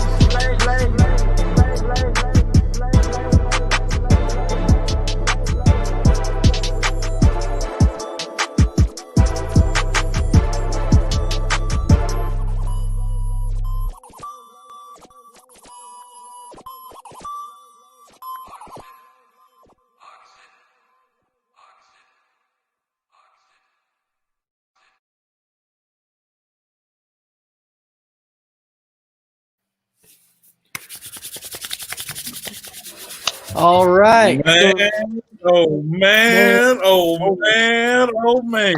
All right. This is so So tough. This is so tough. Oh, Ace, you gonna announce it or want me to announce it? I got it, brother. All right, cool. All right. So since we're back from the break, guess what? We're kind of throwing a wrench out there for you guys, just so everybody knows. So how this is going to happen?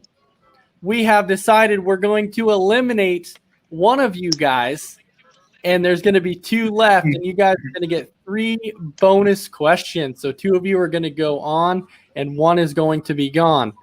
So our 2 finalists that are going to be in the final, we are going to have Coach Cam versus none other than Will Polston. So Mr. More than moderator. We're gonna have Coach Cam versus Will in the finals. But hey, before we go further, man, all 3 of you guys did good. Like, I'll tell you how close the score was. Like, it was like, honestly, it was very close. Like, it was going back and forth. We changed answers back and forth. All 3 of you guys definitely brought the real talk, man. But man, I gotta say, Will, hit us all by surprise. Honestly, I'm telling you, Will came here and yeah, man, it's crazy. Like, yeah, it's crazy. Hey, I will say this, you guys, before we get into the final round. For everyone that competed in this was great. This was great from the jump, you guys. Even though Chris, got eliminated on this one, Chris is a winner in my book. Freddie, I seen yours, a winner in my book. This was, as a network, you guys, fabulous job. Mm-hmm. Absolutely. So, Chris, if you want, you can stick around and listen to the finals if you want. All right. Yeah, congrats, Chris. Thanks, man. Yeah. All right. So now coming down to the final round, we have 3 questions. So, are y'all ready for the final 3 questions? Let's get it. All right. So, question number 1, and I'm going to go ahead and I'm going to start with Coach Cam on this one. So, Coach Cam. Hey, I'm the sudden death. Then we have a minute to answer the questions and a minute to rebuttal. Okay. There we go. Yeah. All right. So we're going to go ahead and we're going to start with Coach Cam on this one. Coach Cam, who is the most overrated quarterback of all time? Coach Cam, go ahead and take it away.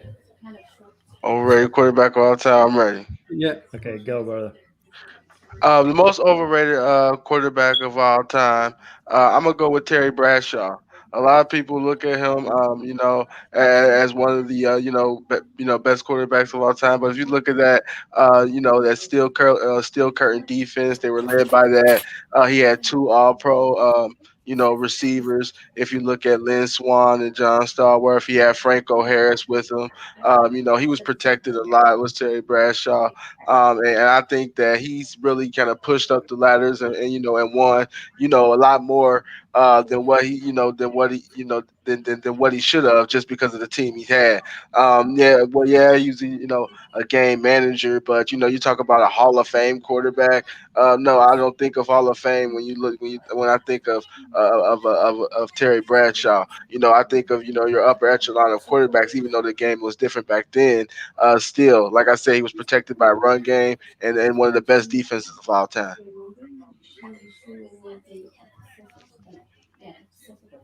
All right. Will, your turn. I'm ready when you are, buddy. Mute. Hey. Will, you muted. Hold on. Starting over. My bad. Can I? All right. Restart the time. I got you. All right. All right. Go when you're ready, man. All right. I'm going to start with another Hall of Fame quarterback myself, another guy that I think doesn't belong to be in there, and that's Troy Aikman. You want to talk about a guy who literally fell onto one of the greatest organizations of all time. Cam is sitting there talking about protected by a running game. I mean, Emmitt Smith's one of the best to do it whenever it comes to a statistical standpoint. Running backs, one of the best offensive lines, one of the best defenses. I mean, I think any quarterback in the 90s could have fell on this team and at least won 3 rings. I mean, Troy Aikman is one of those guys that is such it's the only proof that rings can get you into the Hall of Fame. I mean, other than 3 rings, what has this guy done? He's made a couple of Pro Bowls or what have you, but I mean, he's done really nothing significant. I mean, this guy has not been anything to push the Cowboys up, anything at all. We all know that he has nothing to do with the success that the Cowboys had back then whenever he was on there. But I mean, this is a guy that, like I said, any quarterback from the 90s, I would take almost any of them and put them on the Dallas Cowboys and expect 3 rings with the kind of organization that they had back then and the kind of dominance that they were showing. So for that, I'm going to go with Troy. All right. All right. Coach Cam, you get your chance to rebuttal. I'm ready. All right, go. Yes, you say, Troy Aikman, came to a team that was already ready now for him. The Cowboys were terrible. The first year that they were, with the team, that Troy Aikman was with the team, he was 0-11 as a starter. And also because they were so bad, they were 1-15 overall. They were a terrible team. They were bad in general. They had to change a lot of things in that organization for them to get going. Troy Aikman was one of those things. Yes, now, and if you look at, like I said, you look at Trey Bradshaw, you look at it, he had everything tailor-made for him. He didn't have to do anything at all. You talk about, a run game and receivers. Heck, so did you talk about he had a Hall of Fame running back as well. Terry Bradshaw had a Hall of Fame running back.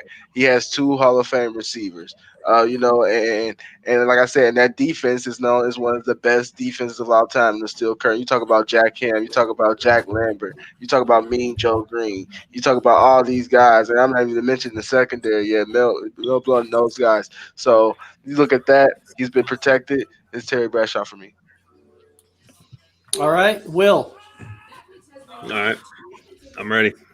All right, go.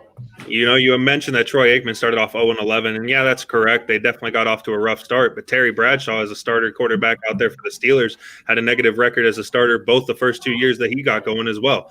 It came down to it, and this is a guy who led the NFL in passing yards twice in his career in a single season. I mean, you want to talk about a guy who actually could get it done. Troy Aikman never stood out in any single category. I mean, this guy could never do it done, could never get anything going. This man has thrown 14 more touchdowns than he has interceptions. I mean, and this is going to be considered a Hall of Fame quarterback. I mean, that's a joke to me. That is absolutely ridiculous. Yeah, Troy Aikman got off to a tough start with that Cowboys team, but you want to talk about by the time that they were at the point that they were at, whenever he was succeeding, whenever he was getting rings, that any other quarterback couldn't do it.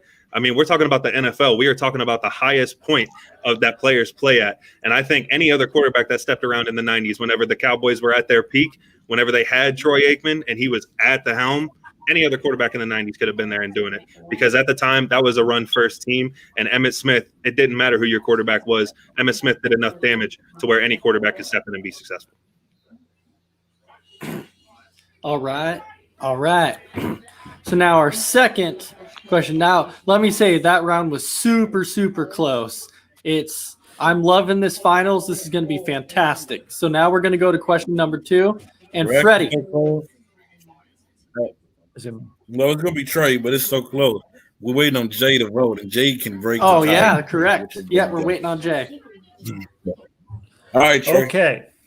I'm so excited about asking this question. I want to know how deep knowledge your guys' history is in this sport. So, who is the best center fielder of all time? And I'll start with Will first. Okay. Yeah, let's do it. I'm ready when you are, buddy. No, I'm ready. All right, go. It's not fair. No, it's not fair. You want to talk about the best center fielder of all time? It comes down to Ken Griffey Jr. You want to talk about a guy? Yeah, throw your fist down because you know it's the only correct answer. I don't need a rebuttal. I don't need another opinion from Coach Cam because there's no other argument. We can stop this right now and go to question 3 if we need to. Ken Griffey Jr. is by far and away the best outfielder of all time. It doesn't even matter center field.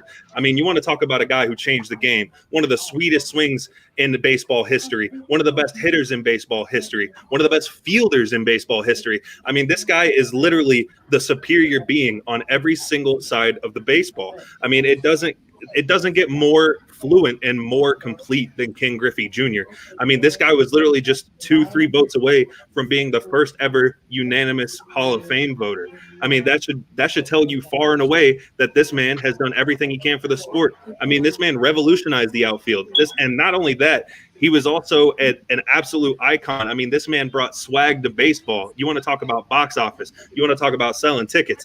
I mean, he turned the Seattle Mariners team, who couldn't do anything along with it, who wasn't a big market team, into one of the biggest market teams and one of the most watchable teams out there in MLB history.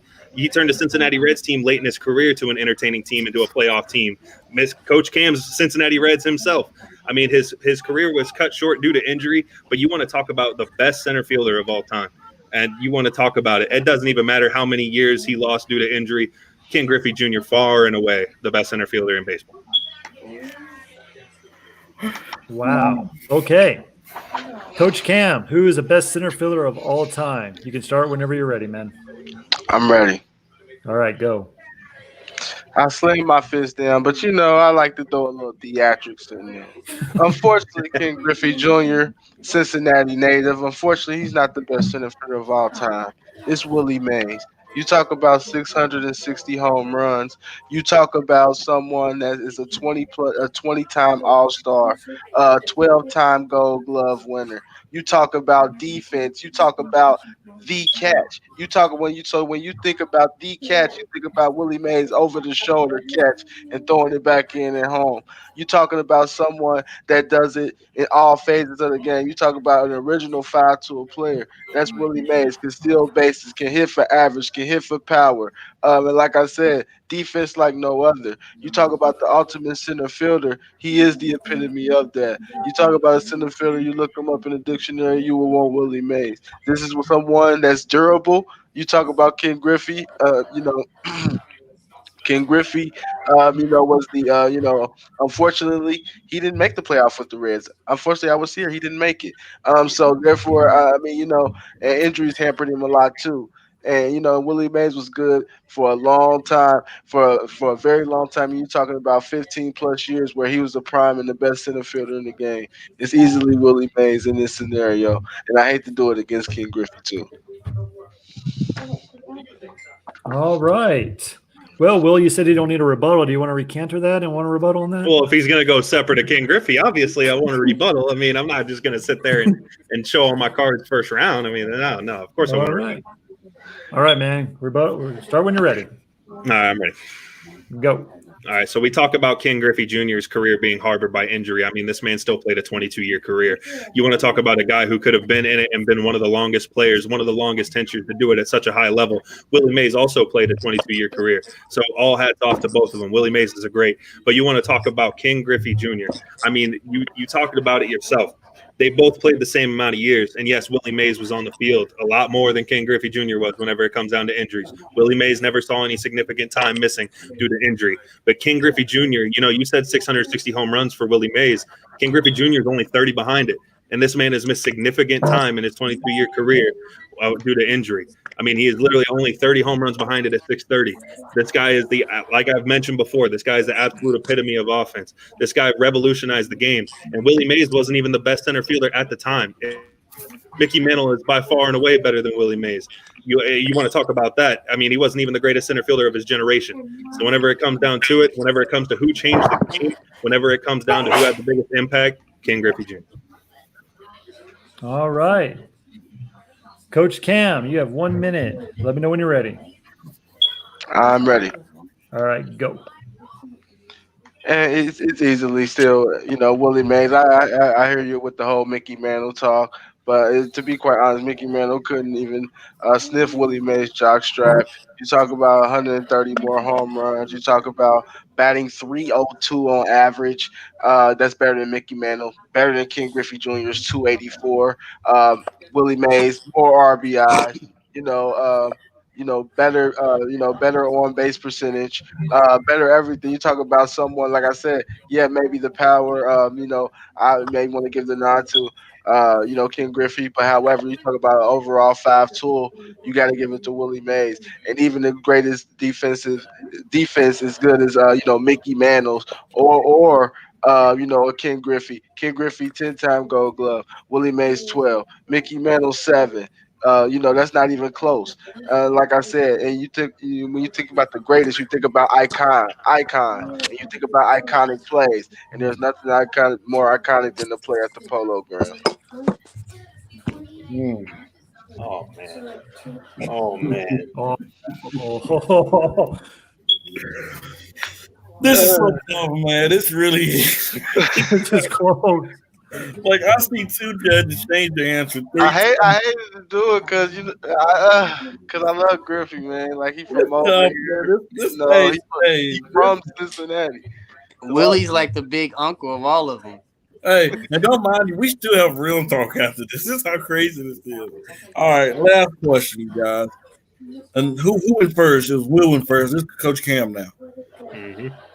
We're going to the NFL. Who is the greatest safety of all time? Coach Cam, let us know when you're ready. Greatest safety of all time. Mm-hmm. I'm ready. Trey, you ready? Yep. Let's get it. Go. All right. I'm gonna be a little bit of millennial on this one, and I'm going Edward Reed. I think he is the best safety of all time. If you look at his numbers, one thing about Ed Reed is he's a playmaker. He's dynamic. Once he gets that ball in the secondary and he gets his hands on it for interception, he's not just getting an interception. It's going back for 6. He's getting points as well. And also, I've seen it over and over in the AFC North, what the impact that he has on games. Single-handedly, I've seen Ed Reed win football games by single-handedly taking the pick 6 back to the house, getting a fumble return, taking it back to the house. Ed Reed is just dominant as far as everything. Everybody's talking about him, and that other guy.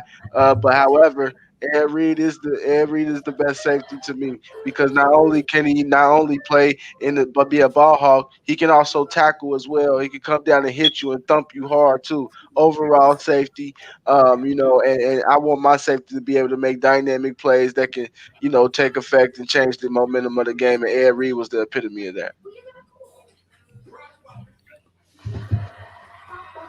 Okay. Freddie, you on mute? Freddie, I mean, My bad, I do that a lot. All right, Will. It's getting hot, Yeah. man. Who's the greatest safety of all time? Are you ready? Let's do it. Trey, are you ready? let's do it. Let's go.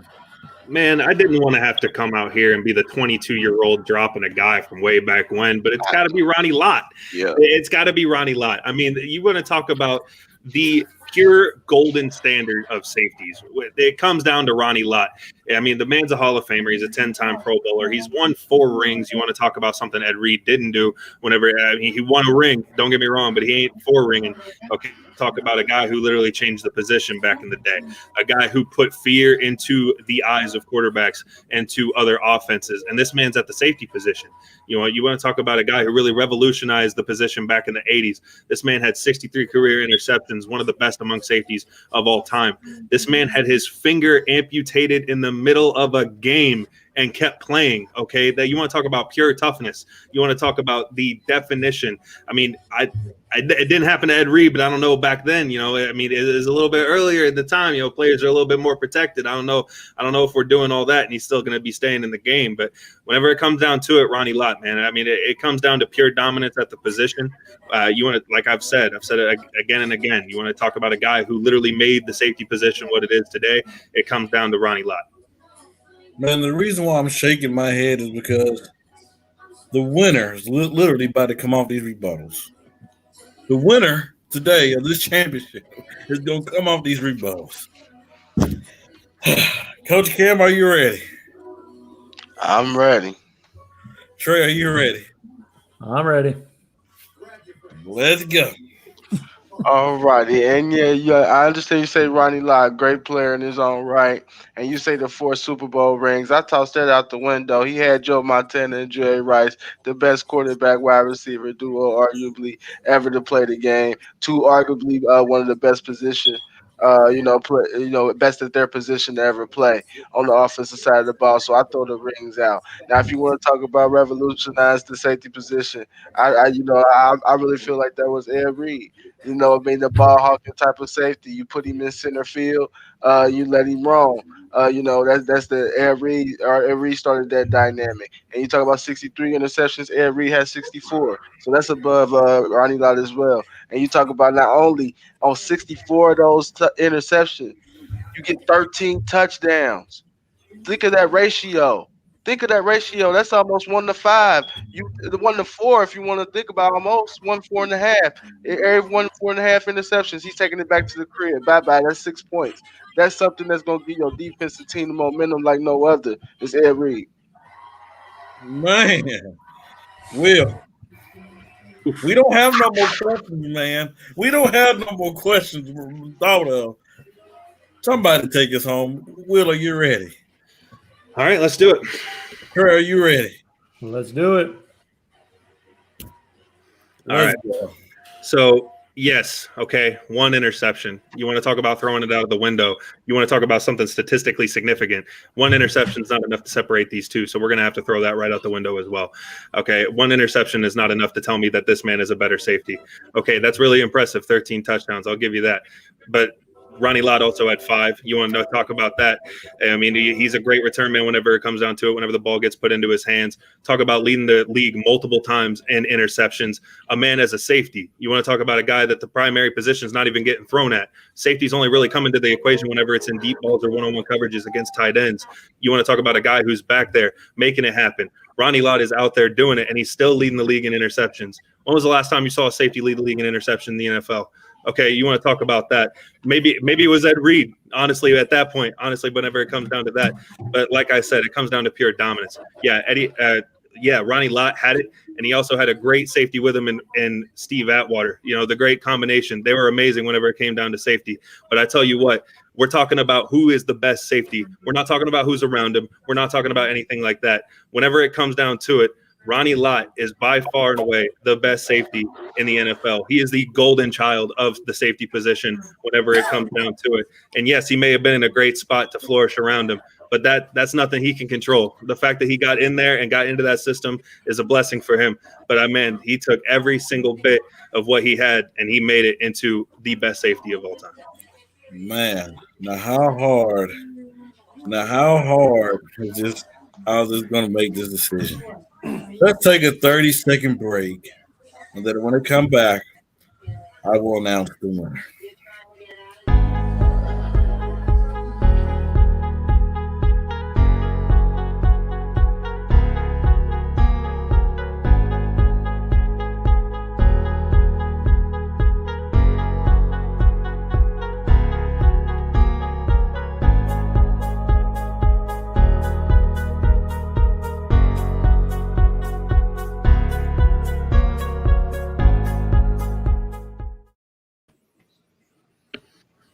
Hey, do we need another 30 seconds? They having trouble. Let's another 30 seconds. We still counting.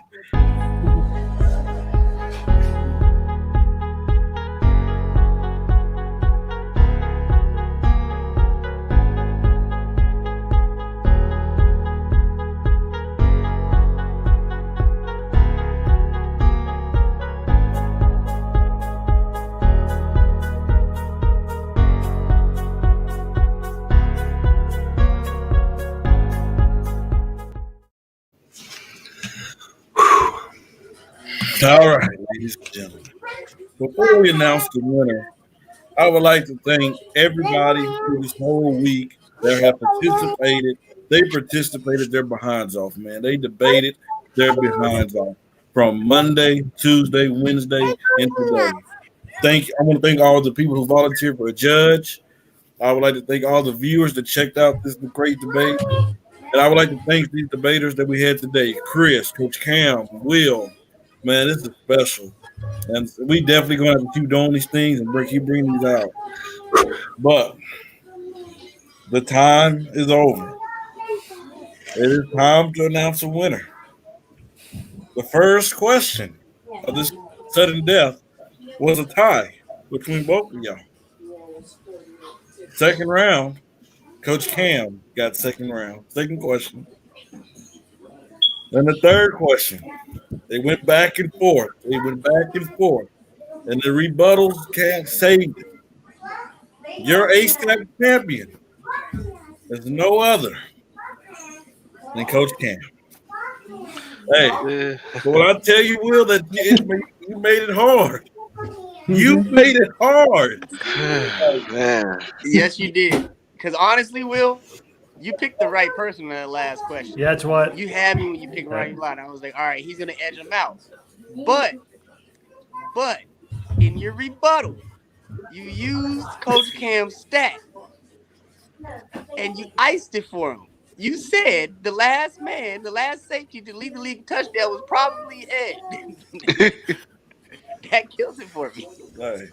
So, Will, when I say that it was close. Like I had to do it 30 seconds again because they did not have their mind up who won the round. Yeah, man. Hey, We was about to develop another question. Will, I'll let you go first. Say what you got to say. Then we'll hear from the winner of the hour. All right. Hats off to Chris. Obviously, got to appreciate him being in here in the original battle. Definitely gave all of us a run for his money as well. That cannot be undersold. But shout out to Coach Cam, man. Tell you what, you threw me for a loop on a couple of them. I'm not going to lie. A lot of improvisation whenever it came off to it. And so, man, once you got me on that last one, I was sweating more than anything. I tell you what, I'll be honest, man. But I mean, I can't say I expected to be here. I'll be completely honest with myself. I don't know if I expected to be in the finale of the championship whenever it came down to the final two. But I'm glad that I made it this far, and I'm glad everybody was a part of it. Thank you for being a part of it, and we proved today. #baby, more than a moderator. All right.